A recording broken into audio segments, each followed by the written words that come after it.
Today we're looking at the third day of our section 4, and so we're continuing to work with reference angles on some of these problems, and we're continuing to work with triangles that are not in quadrant 1, so we have to consider where the negative sign goes. And we're starting off with example 3 here. So we're going to evaluate the sine, cosine, tangent of that angle.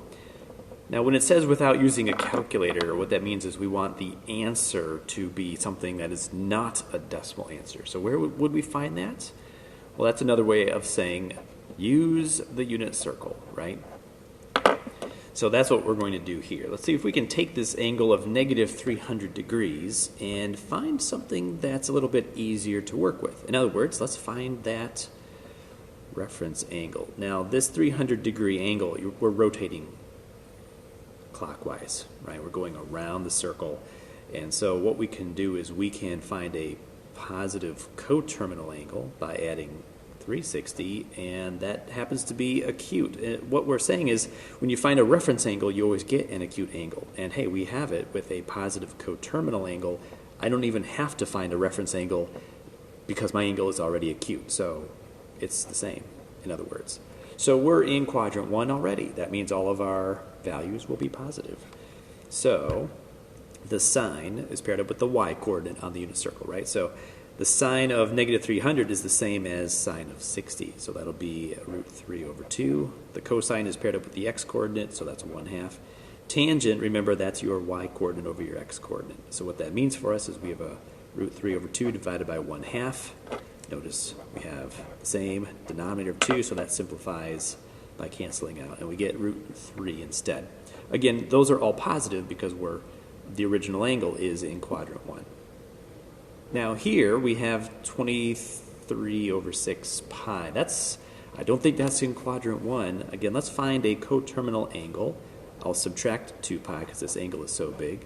Match the common denominator of 6, and we end up with 11/6 pi. Okay, so that's in quadrant 4. And you might be able to picture where that is right away, but let's find the reference angle. So we'll take 2 pi, because we're in quadrant 4, we're subtracting our coterminal angle, and the difference here is 1/6 of a pi. Remember, with the reference angle, it has to be acute. So this is as if we were in quadrant 1, but we know the angle is really in quadrant 4. So think about your pi over 6 angle in quadrant 1. Think about what is the sine, cosine values at that angle, right? So my sine value is the y-coordinate, that's 1/2. Cosine is root 3 over 2. But we're really in quadrant 4, right? We're really evaluating the original angle, and so that means we have to figure out, does the negative sign go on the sine or on the cosine, right? So it has to be here on the sine because that's where we would find a negative y-coordinate. So then my tangent, again, that's the y over the x. So we'll also have a negative value. So negative 1/2 over the root 3 over 2. Those denominators cancel out. So negative 1 over root 3. We have to rationalize. So we get negative root 3 over 3. All right, so we were looking at using reference angles yesterday, so that's not too similar from the work we saw above. In the next series of problems, we're looking at both the next 2 rows here. We're going to be using the calculator. So that means we're probably not on the unit circle. And that makes it nice. But they're asking very different questions, right? Here in example 4, they are giving us the angle. And in example 5, we don't have the angle. So it's the other way around. We've done example 4 before. Again, there's nothing new right here. We're just saying, hey, I don't have a secant button on my calculator. What I need to do is use my reciprocal identity and replace the secant with 1 over cosine at that same angle. Right, so there it is, 1 divided by cosine of 225. Again, notice you're in degree mode here for these problems, and over here we're not in degree mode, you're in radian mode, so just watch the mode that you use on your calculator, as we often go back and forth. Here we don't have a cotangent button, so again we replace that with the reciprocal identity, 1 over tangent at that same angle, so that's a negative 220. Right, that's what we type in. So I have this one prepared, negative 1.4142, I think. Double check me on that value. Yeah, I believe that's it. This one, negative 1.1918. I guess they want 4 decimal places here. So we've seen that before. That's nothing new. What we're saying is that, again, we're not in quadrant 1. We could be in other quadrants, and 225 is certainly not in quadrant 1, which means we might get some negative values. So let's extend that now to this example here on the bottom. Again, we'll use the calculator. We're going to round to 2 decimal places. We're in degree mode as we want an answer between 0 and 360 degrees. But here's a little bit of a twist. We should have 2 values, 2 answers. So how is that going to work? Because when we used the calculator before, we only got 1 answer. How am I going to get 2? All right, so once again, we don't have a cotangent, so we would replace this with 1 over tangent of theta. That equals the 0.7521. And we have to reciprocate both sides because we want tangent. We don't want 1 over tangent, so we're flipping it upside down. So now we have tangent over 1 equals 1 over the 0.7521. We want to solve for theta. We have to get rid of tangent, so we need the inverse tangent. So we take the inverse tangent of both sides. So we have tangent inverse of that same fraction. And our calculator tells us we have an answer of 53.05. Again, we're in degree mode on our calculator, so this has to be an angle of degrees. Notice it only gave us 1 output. So the question is, how do I find my second? So let's draw a picture and see what's going on. All right, 53 degrees. There we are, something like that. We're in quadrant 1. So it gave us a quadrant 1 value. But what we have to think more broadly is my output on the original, the 0.7521, is that positive or negative? And where would we find a positive cotangent? Now, cotangent and tangent go hand in hand. So if it's easier, just think about it in terms of where would we find a tangent. So right here, I observe that this is positive. So we have a positive, either cotangent or tangent, your preference. In what quadrants? Well, that has to be in quadrant 1 because we figured that one out already. What other quadrant do we find a positive cotangent? That has to be quadrant 3. So the question is, how do I find my other angle in quadrant 3? And the way to do that is take the terminal side of the angle and just extend it. What we're doing is we're adding 180 degrees. All right, so this will be my second angle. We'll take the original angle of the 53.05. We'll add 180 to that, and the result is 233.05. So there they are. Now, that doesn't mean that no matter the angle you always just add 180. In fact, you don't. It's a little bit different depending on what they start you off with, and we're going to see that here in this next example. So take a look at this ratio. We have a cosecant ratio that turns into this decimal value. So again, replace that cosecant with the reciprocal identity of 1 over sine theta. We reciprocate both sides. We now have sine theta over 1. And on the right-hand side, it's 1 over negative 1.0038. We want to get theta by itself, so we take the inverse sine of both sides. So theta equals sine inverse of that same fraction. Right, we type that in our calculator. We're still in degree mode. We get an answer of negative 85.01 degrees. So that's our first angle, but they're stipulating we should have an angle that's positive between 0 and 360. So let's find a positive coterminal angle.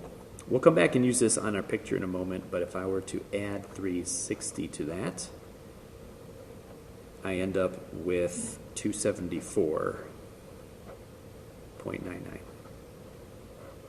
So that's the first answer. But it's useful to use this negative 85 in our picture so we can figure out where that second angle is. So let's go to our diagram here. Here I'm rotating in that negative direction. Down here at the bottom would be negative 90 degrees, so negative 85 will be just short of that. There we are. There it is. That's my negative 85.01. We're in quadrant 4, aren't we? So what we have to do is, again, we have to figure out, well, what two quadrants, we're looking for two answers, right? So what two quadrants would we find a negative, right? So we're looking to see, is my result positive or negative? When I say result, I mean, what is the output? We're trying to find the input. What angle do we need that would give us a negative output? Let's think about cosecant, which is paired up with sine. I have a negative sine ratio, and negative sine is, well, sine is paired up with the y-coordinate, right? So that should be in either quadrant 3 or quadrant 4. So the angle that we got, obviously, is in quadrant 4. So the question now is, how do I find the other angle, which is going to be in quadrant 3? If I just extend the terminal side of the angle by adding 180 degrees like I did in the previous problem, we end up here in quadrant 2, and that's the wrong quadrant. So we're not adding 180 degrees. We need something else. So what we do instead is we use a line of reflection here on the y-axis. We're going to take that terminal side and just flip it over the y-axis, which means that this terminal side is now found here. So the question is, how many degrees is that much? Well, if we start here at 0 degrees, up here is 90, up here on the left is 180 degrees. So we've rotated a full 180 by the time we get to the left-hand side. And then we rotate a little bit farther. So how much farther is that? Because of the reflection, it's the same value, 85.01. It's just positive because of the direction we're rotating. So we have to add these two together for the total. So we will have 180 degrees. We're adding that with the 85.01, and that gives us a result of, let's see, 265.01. There they are. So notice it's not the same method. You have to think about where we would get that same angle into the other quadrant. And so it's in this particular example, it's kind of related to your reference angle, right? This is the reference angle. It would be a positive 85.01. And so if we put it over here in quadrant 3, it's the same size. It's still the reference angle of positive 85.01. So that works there. All right, let's take a look at a couple more problems on the next page. Here in number 7, again, says use a calculator. This time we're talking about radians. Now we have pretty much the same type of question. We're still working with the sine. We still have to find the angle, so that means there's still going to be two values. What two angles will we be at where we get a negative ratio? We're just doing it in radians instead of degrees, so because sometimes radians can be a little more difficult, let's think about this. Okay, so I'm looking there, and I see I have a negative sine ratio. Where's negative found? It's the sine is found. The negative sign is found again in quadrant 3 and in quadrant 4. So kind of the same as the last example we just did. So let's find the first angle. Take the inverse sine of the decimal value. We're rounding to 2 decimal places here, so we get negative 0.60. What quadrant is that in, right? So that's kind of the issue here. So with a negative angle, we're again rotating this way. So down here we have negative pi over 2, and on the far left is negative pi. So what are those decimal values? This is negative 3.14. And here at the bottom, this is a negative 1.57.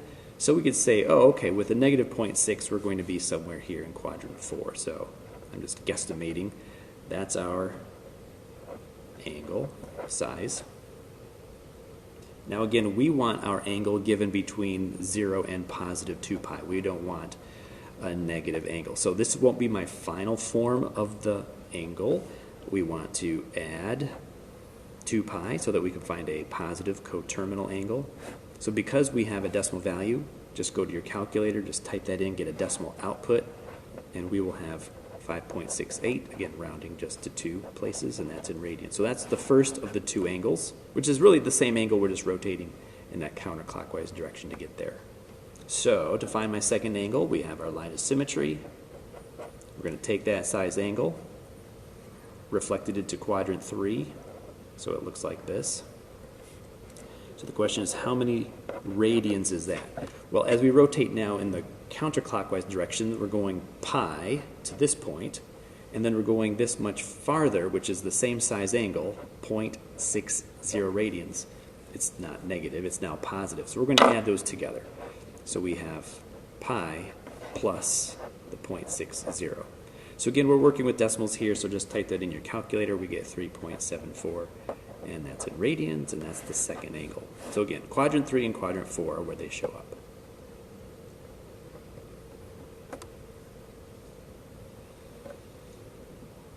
Here we were using the calculator because we were not in the unit circle. So what if we are in the unit circle? Now what? So here's example 9. Find 2 solutions. Again, 2 solutions because there will be 2 angles that we can work with. We want to identify them both in degrees and in radians. And when it says do not use the calculator, that means we're probably on the unit circle. Yeah, we are. We've seen this value on the unit circle before. Root 2 over 2, that's familiar. Where does that show up? Right, cosine is paired up with the x-coordinate. So we're looking at this and we're translating that to say, hey, I have a negative x-coordinate. So we would find that in quadrant 2 or quadrant 3. So if you go to quadrant 2, think about what angle are we at where we have a negative root 2 over 2 as my x-coordinate. So that's going to be at 3/4 pi. And if we're thinking in degrees, and then go to quadrant 3, what angle would we be at where my x-coordinate is at negative root 2 over 2? All right, so that's 5/4 pi. And in degrees, that's 225. All right, let's do one more. Here's number 10. Cosecant theta equals 2. So again, think of that as 2 over 1, so that when we replace this with its reciprocal, we have sine theta equals 1/2. Now that's we've seen on the unit circle, right? That's a positive, and sine is paired up with y, so we're interpreting this by saying I have a positive y-coordinate. So what quadrant would I be in? Well, I need to be in quadrant 1 or quadrant 2. All right, so that means in quadrant 1, I would have a y-coordinate when my angle is pi over 6, and that'll be 30 degrees.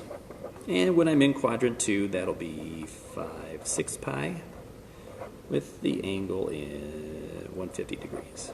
Okay. Let's talk about examples at the bottom here, 12 and 13. We need to look at these as well. So now we're back to the exact value, right? That means no calculator. And up to this point, we've had the exact value just by looking at the unit circle. So yeah, that could certainly mean use the unit circle. That's an option.